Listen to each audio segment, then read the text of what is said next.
Well, I don't know if you can see it.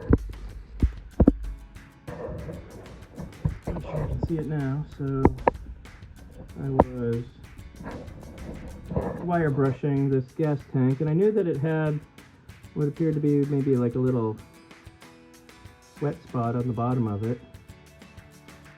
But the wire brush definitely did its job and exposed what could have been a very, very dangerous situation.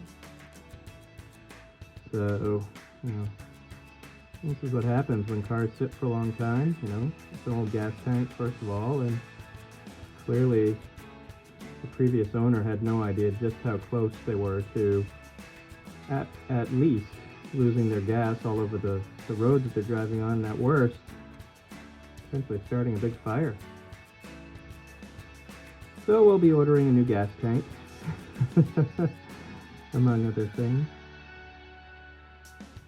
I don't feel like repairing this one. I think we're just gonna let this thing drain and yeah. So, anyway, again, these are the things you discover. Alright.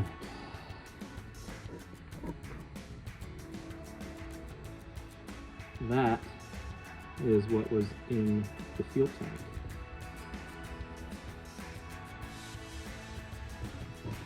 Really nice. And speaking of fuel tank, here is our fuel tank.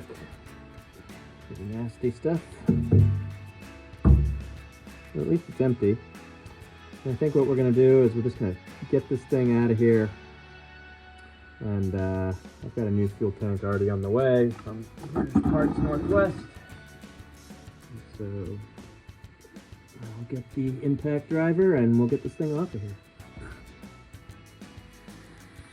So in order to drop the fuel tank, obviously we've got this filler here. And if we look inside, we've got the filler neck. And then we've also got the vent tube here. So both of those are going to have to be loosened up in order for us to make progress.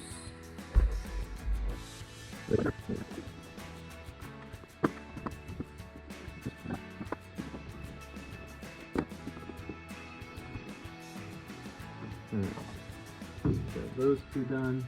So now I think we're ready to start pulling this thing apart.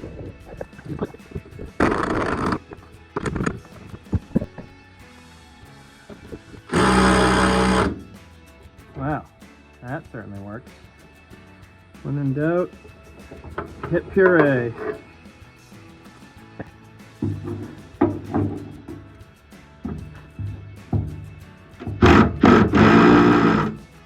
That one's nice and loose.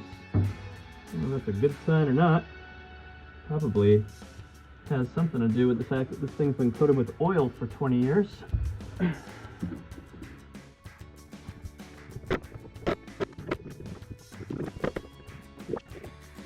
Not so bad. I mean, it's an empty tank, it's a small tank. And, you know, I'm going to put the jack under it, not because it's heavy, but because it's just going to hopefully help with balance. So let's see how this goes.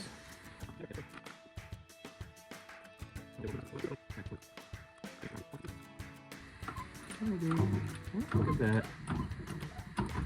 Perfect. All right, let's get these nuts the rest of the way off.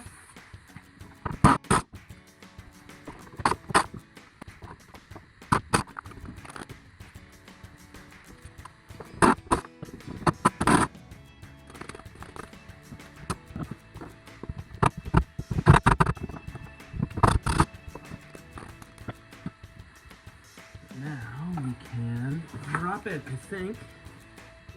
There we go, dropping it.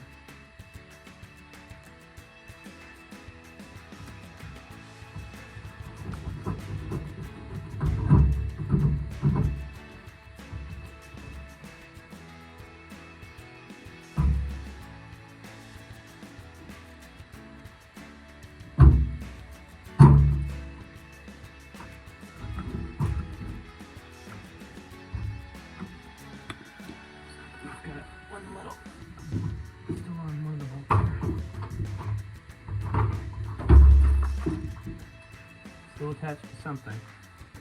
All right, where were we?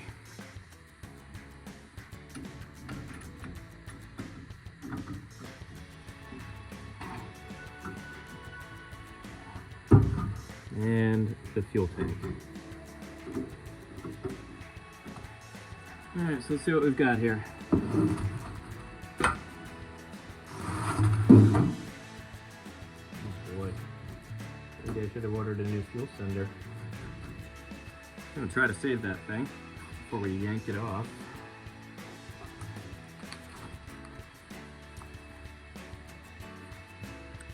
Here's our pinhole right there.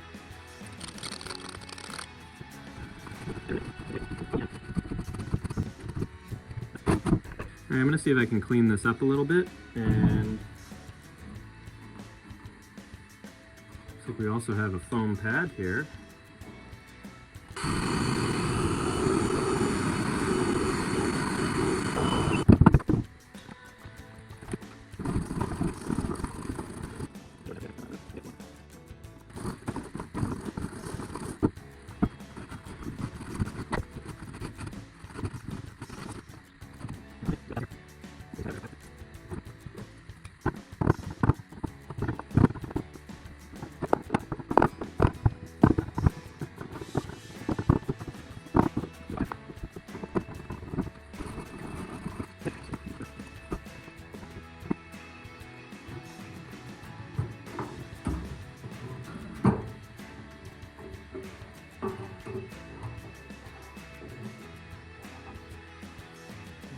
Here we have our sender.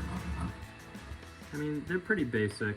You know, it's a pretty basic device. It's just got a metal bar here. There's usually a little bit of this is your little tuning screw. So you got full tank, and then when it drops, it comes down, and this bar connects, and that closes the circuit. Beep. And usually that'll light like a fuel light, but you know, maybe not. Either way, it sends a certain voltage to the gauge, and that's what drives the gauge. And I guess as it's all the way up, it has a full, and then it drops it down. The gauge goes down and down and down. Basically, if you look at it this way, so it's full, and then drops down and down and down. So I need to decide if I want to hang on to this thing or not. And the assumption is that it works fine. We'll see. But this thing's done. Ooh. Pretty silver color. I think I'm gonna have to paint it black though. Interesting, this one's got like a plug in the bottom here. There's some sort of a threaded, well, it is a plug, which I wouldn't have expected. Let's see if we can, so that's the plug, and then there's a nice little strainer on the bottom for the fuel, which actually wasn't in the original tank, so someone must have taken that out. But this is nice. Plug makes it easy to drain the fuel tank if and when that becomes necessary. In case we've got to drop it and it's a full tank or a half a tank, you know, it's an easy way to get the fuel out. So yeah, no, I'm actually pretty happy with this.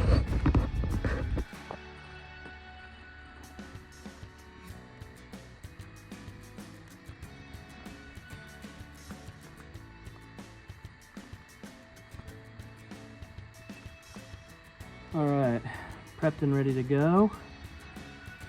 One thing that I didn't notice until I opened up this box, and I'm glad that I did, it actually came with a new Vitol ring and sending ring. I actually think I ordered a couple. I may not have actually placed the order yet, but I didn't know that these were actually in the box, and I'm super happy that they are.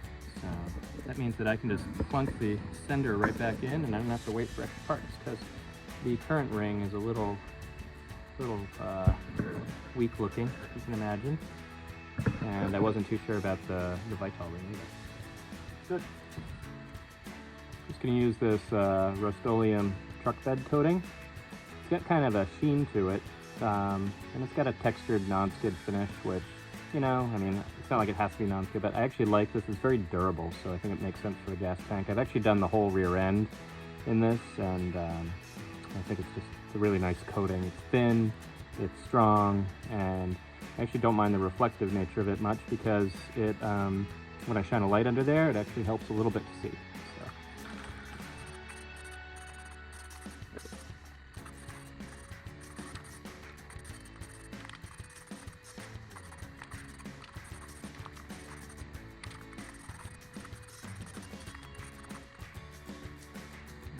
I'll let this dry for a little bit.